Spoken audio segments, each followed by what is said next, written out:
week-end de tous les dangers que s'apprêtent à vivre les régions du sud-ouest et du nord-ouest, les deux régions anglophones du Cameroun qui protestent depuis près d'un an maintenant contre ce qu'elles considèrent comme leur marginalisation par le gouvernement camerounais. Les autorités de la région du sud-ouest ont en effet décidé ce vendredi de mesures restrictives qui vont de la fermeture des frontières maritimes et terrestres avec le Nigeria voisin à l'interdiction de toute réunion publique de plus de 4 personnes en passant par la suppression des transports et une interdiction stricte de mouvement entre les localités. Des mesures qui interviennent à 48 heures de la date du 1er octobre, retenue par les séparatistes pour la proclamation symbolique de l'indépendance de la zone anglophone du Cameroun et qui viennent s'ajouter à un couvre-feu en vigueur dans la région du nord-ouest depuis le 22 septembre dernier.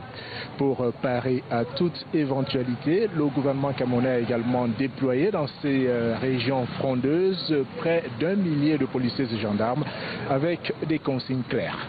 Le gouvernement ne fera pas usage de la violence aussi longtemps qu'il n'y aura pas véritable menace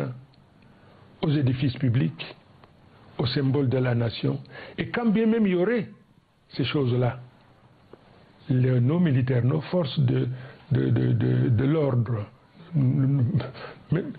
ont reçu pour instruction d'être stoïques, de recevoir des jets de pierre et autres, mais de s'abstenir de faire usage d'armes à feu. Le climat de tension qui prévaut dans les régions anglophones du nord-ouest et du sud-ouest Cameroun, qui inquiète pourtant le secrétaire général des Nations Unies, Antonio Guterres, qui a exhorté les autorités camerounaises à promouvoir des mesures de réconciliation nationale, avant d'ajouter qu'il est important de préserver l'unité et l'intégrité du Cameroun. Il a échangé avec plusieurs acteurs politiques.